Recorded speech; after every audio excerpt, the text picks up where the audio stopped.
'Cause you never know what tomorrow brings in this crazy life. Hey, this life, this life, this life. 3, 4, 5.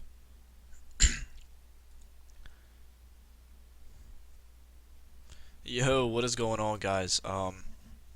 It's your boy Barber223. We're back with another video yet again. So I just wanted to let you guys know what my plan is for about the next few days for my videos. We're gonna be starting a series. I want to start an episode series.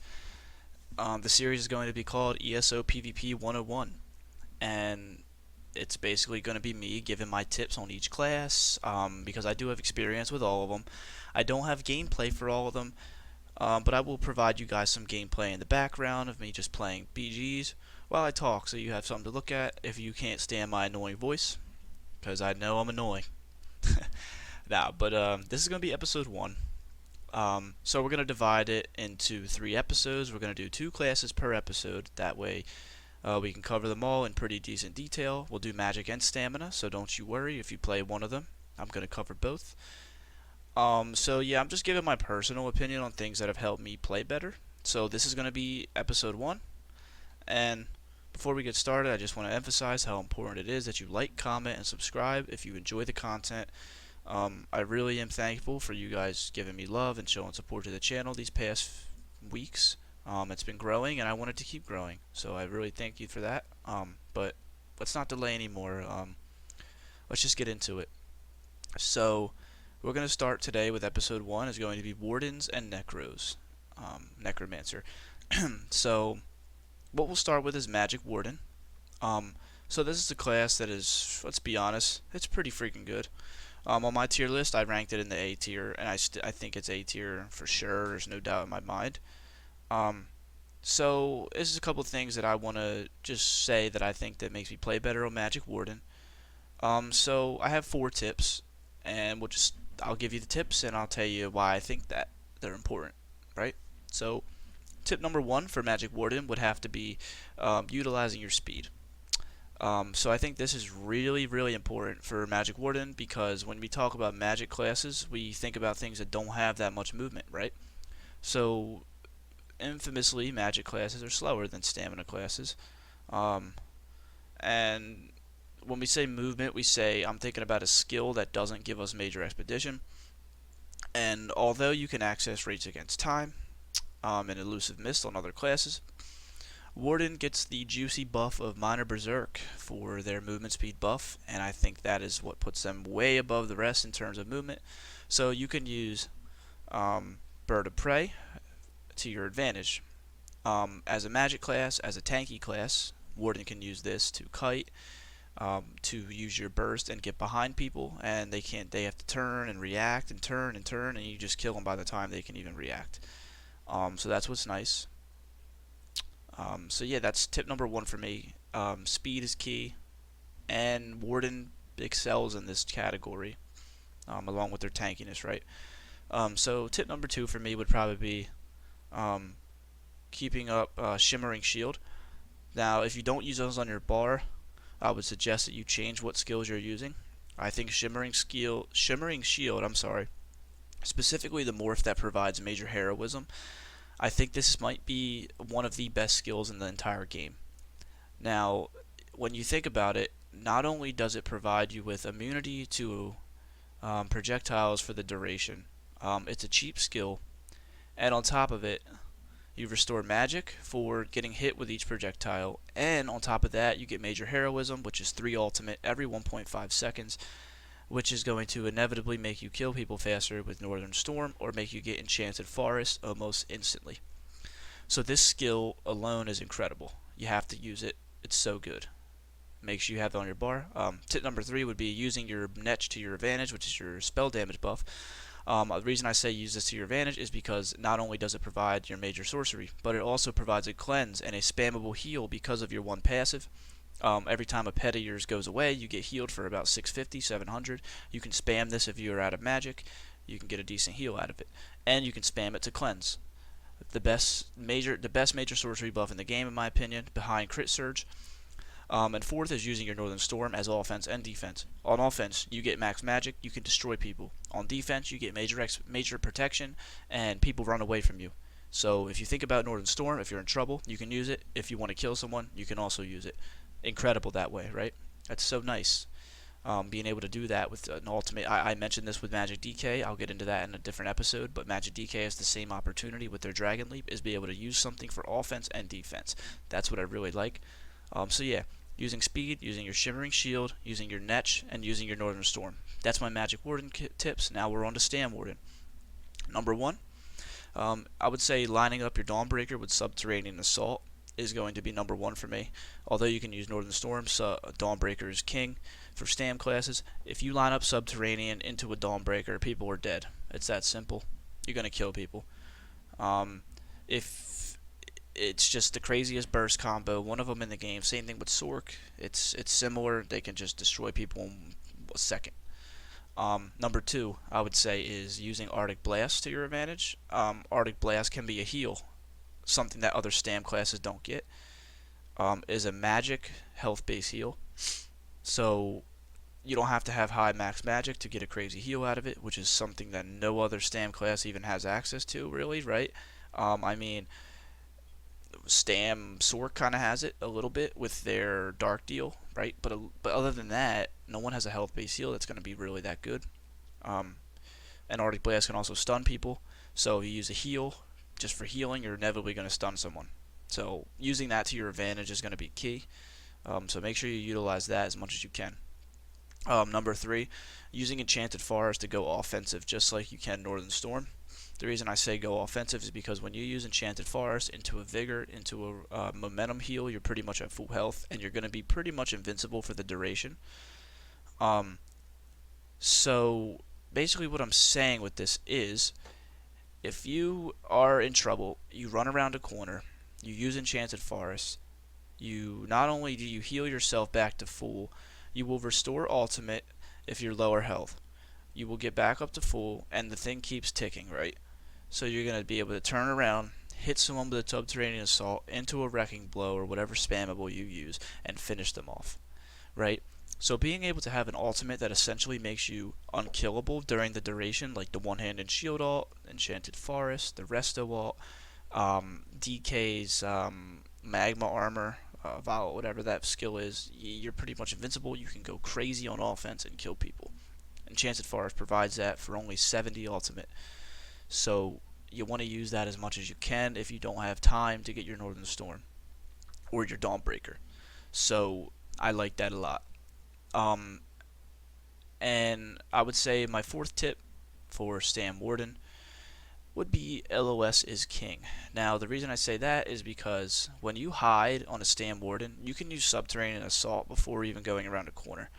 So if you use Subterranean Assault, you pop a heal, you come right back around the corner, you can hit an entire group with it and destroy them. So let's say, oh, I have my Dawnbreaker, but I'm low, I want to run around the corner, hit an Arctic Blast. You use your Subterranean Assault, you turn back around the corner, and bang, you just destroy everyone in your path. That is just it. Being able to use a skill that's delayed and being able to line of sight until that skill pops is something that other classes don't have access to. So you can literally use a skill, you can heal, hide for a second, and come back again. And the best thing about it is that in this update, Subterranean Assault pops twice in one use. So you will get 2 casts. So let's say hypothetically, if you can't use it on the first cast, you don't have to recast it. It'll come back again, so you have more time to get ready to burst. So that is something that I think a lot of people don't even notice about Stam Warden. I think it's impressive to use if you can get good at it. And yeah, so using your Dawnbreaker correctly, using your Arctic Blast as your heal and stun, using Enchanted Forest to go offensive, and being able to use your Subterranean as a line of sight are the keys I have noticed personally on my Stam Warden to be successful. So yeah, that's pretty much my tips on the Warden class. I dumbed it down a bit. I didn't want to make it super long. I can go more in depth on the class if you want, but I want to make sure I get the tips out to you. It's not more about telling you every single excruciating detail. I kind of just want to tell you what I think in a quick little gist. I'm trying to keep it to 10 minutes per class. So yeah, that's what we're gonna do. So Magic Warden and Stam Warden, those are my tips. If you need to hear them again, you can rewind. Do not worry. Yeah. So now we're gonna move on to Necro. So we're gonna do Magic Necro first, just because I have a little bit more experience, but I also do know Stam Necro. But Magic Necro is my main co-main class right now with DK. So I've been playing it a lot, and I think these tips are going to be high level tips for myself, because I've noticed it for playing all over since Necro came out. So here we go. Tip number 1 for me would be using your CC to line up your burst. Now, when you think about Necro, your CC is going to be Destructive Clench. It is not going to be Grave Grasp. That move sucks. Destructive Clench is going to be your burst thing. Now, since you have to use Destructive Clench, I would highly recommend you use some variation of the Master Staff, preferably the Frost. Ice is okay for immobilizing, but Shock is probably not the wave on a Necro, just because you need the stun. So I would use a Flame Staff.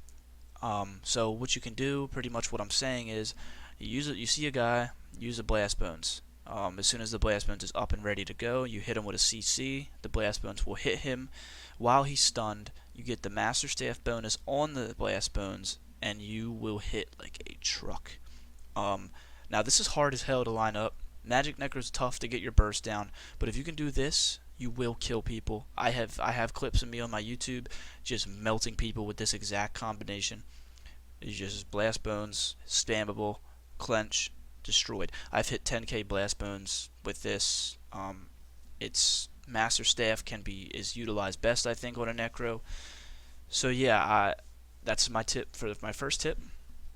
My second tip is, I know this seems like a no-brainer, but it's not for some people. Your Spirit Guardian has to be up at all times. Now, this is just because not only does this provide you with recovery, which may be even as good as the other part, is that it provides you with major protection. Now, as a magic build, if you want to run light armor, you have to run this. Don't run the other variation. I've tried both, and you're just so squishy on the other variation. Like, mitigation is king for me. So, like, I can get away with running light armor on a Magic Necro just because of this skill. Because when I think of it in my head, I think, okay, the difference of armor between heavy and light is going to be made up from this Guardian. Now, that's why I think it's so good. I don't know if I've never tested exact numbers in terms of mitigation, but I think it's close enough. The damage you get from light armor is going to be worth the damage mitigation you lose from heavy because of the Guardian. It makes up for it. Not only that, it provides a recovery and a heal. So having this up at all times is literally key. If you don't have this up for even 5 seconds, you'll probably die. Because you will get bursted in that 5 seconds. So please remember to keep that up. I look at my bar constantly, making sure this skill is always up. And it provides a corpse for your mortal coil, so that's another thing that's impressive to have on your bar. Please have Guardian on your bar. Please keep it up at all times. That is so important. The next thing would be Resistant Flesh. It's spammable heal. Now, it's not that simple for me. You can use Resistant Flesh in a way that no other burst heal can be used. Now, the reason I say that is because Resistant Flesh provides you with armor for half the amount that you heal. So, basically, if I heal for 7k, I'm getting 3,500 armor for 3 seconds. 3 seconds doesn't sound like a lot, but it is. Let's say you use a Blast Bones, and Blast Bones, as we know, takes about 14,000 seconds to use itself. It takes so long to set up. If you use Blast Bones, it's going to take you could be able to drink a cup of coffee before the Blast Bones even out of the ground and ready to go. So you have plenty of time to use a Blast Bones into a Resistant Flesh, get the resistance, and kill someone. Getting the resistance, like, think about it this way. If you're using Resistant Flesh, you're going to be running away, right? If you have to spam Resistant Flesh, you're going to be in a situation where you're running. So getting that resistance while getting away from someone is going to be so nice. So that's why I'm saying use this strategically. Don't just willy-nilly spam it. You want to be lower health so you can get a bigger heal to get more resistance. If you get a crit, or if you can get healing done on your back bar, you're just buffing your own resistance. That's why I even think about running a healing set on your back bar. You could run get Minor Mending at all times and just be an absolute animal. If you use Powered and Minor Mending, you can get crazy amounts of resistance on your back bar just for using this skill. So I think you can run a little bit less armor and light armor because of Guardian and Resistant Flesh. I think these two things can work together so well. So yeah, for number 4, for my tips, this is kind of with using your ultimate. So using Colossus and Meteor. I would say using Meteor is better if you can get it. If you can't get Colossus, it's okay. Or if you can't get Meteor, I'm sorry, you can use Colossus. It's okay, but Meteor's better, I think. If you can stun someone, I've hit Meteors for 11k on people with no CP, so I would do that. The reason I say this, I'm mentioning ultimates, is because Necro doesn't have crazy bursts. I mean, they do, but like it's hard to line up, right? So if you can be good with your ultimates, you can destroy people. So kind of like what I said before with Blast Bones and Flame Clench. So it's the same thing kind of with Master Staff. If you're ready to use your Colossus or not Grave Robber, Meteor, you can pretty much use a Blast Bones into a Meteor and then into a Clench after that, right? So use Meteor into a Clench, that way they're still stunned by the time Meteor hits. That's kind of what I've practiced, and I'm finally kind of mastering it. It took me months to master. So this is like, you probably see it in the gameplay, but like if you use a Blast Bones into a Flame Clench into a Meteor, you're gonna wreck people. You'll get the bonus if you have Balorg, you're gonna get the bonus on all that on top of Master Staff. You're gonna be pretty freaking good. So yeah, that's something I find important as well. Being able to line up your ultimate. Same thing with Colossus. You do the same exact process. You just use Colossus instead. And same thing with Colossus, where you can put it on a group of people and melt them if you have your Master Staff bonus up. So just be mindful of that and try to practice the combo of Blast Bones, Stun, Meteor, Dead. It'll work if you can figure it out.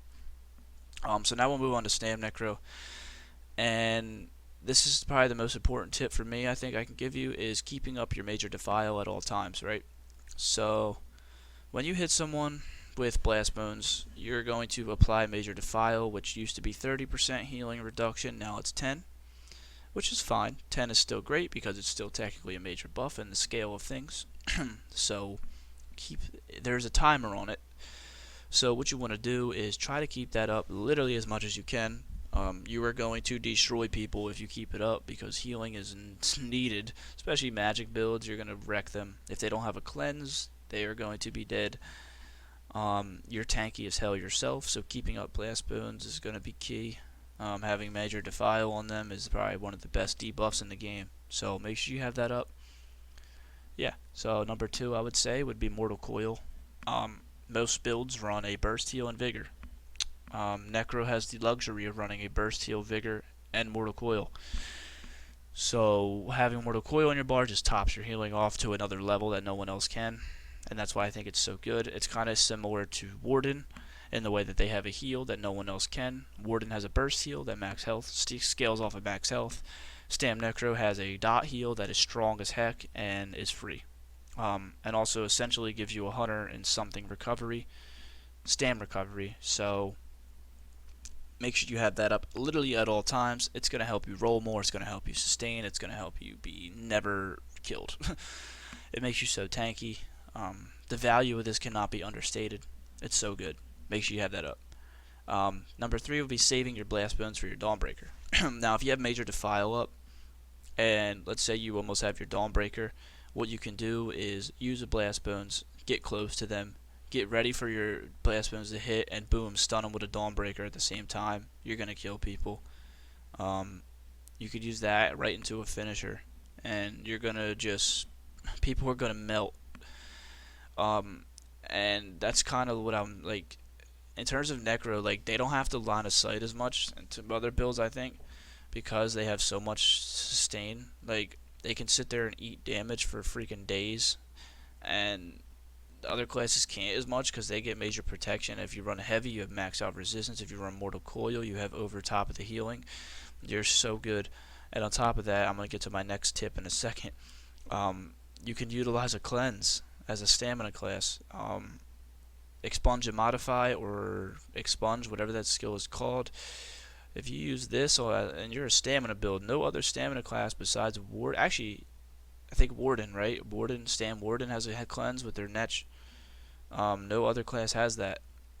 Like Templar does, but you're thinking of you got to think of it as a way that Templar gets to purify when it's like a 4500 skill, right? So if you're a Stam Templar and you have to spam purify, you're gonna run out of magic in 2 seconds. So as a Necro, having a cleanse that costs health when most people have 30k health, it cleanses 4 things, or it gives you 500 magic and stam for each cleanse. So you're gonna have nice sustain, or you're gonna be cleansed constantly. If you don't have this on your bar, I'd put it on your bar. Like, seriously, it's so good. It's so needed. And this is probably maybe even my most important tip, because having a cleanse on a stamina class, you're just on another level. Pairing it with Mortal Coil, you're never going to die, and then using Blast Bones that applies Major Defile, you're just putting yourself at such an advantage. So that's kind of my tips there. I don't really have other tips. Like I've played every class. I'm not a super master at every class. Like I would say Mag Warden, Stam Warden, and Magic Necro I've played extensively. I have a lot of experience with. Stam Necro I haven't played as much, but I have my knowledge of the game. I read a lot about the game. I watch a lot about the game. I play the game. So I know how things work. If you do these tips, I promise you'll be better. Some of you probably already do them, and you're probably better than me at the game. Like, this is just things that I think people could do better, because there's always people asking how to play PvP better. Oh, I get melted, what can I do? And I think this is just something to help people, and mostly because I like to give my opinion on the game. It's fun. I enjoy talking about ESO. I could literally make a 2-hour video if I wanted to about ESO. So that's just 2 classes, and I could keep going, but I'm not gonna. This is my tips for now. If you guys have any thoughts, if you disagree, you do agree, leave it in the comments. And if you have any other tips or like things you see about classes, please leave it in the comments. Like, oh, I disagree with you here, Barba. I think this is better. And I'm probably going to say, you know what, you might be right. So like, leave your comments down below. I always like to hear, what goes on and what you guys think in the community. So yeah, make sure you leave a comment, make sure you leave a like, make sure you leave a subscribe. Again, I really appreciate all the views you're giving me, and you guys reaching out and engaging on my videos, because I really enjoy doing this, and I want to keep it up. We're just getting started, so I think we can do something with this. And I like doing it, so let's keep it up. I'm gonna be dropping more PvP videos soon. Make sure you stay tuned, because I'm not anywhere close to done. So if you have any suggestions, please leave them down below. I appreciate it, guys. And have a good day, and make sure you like, comment, subscribe. So yeah, thanks, guys.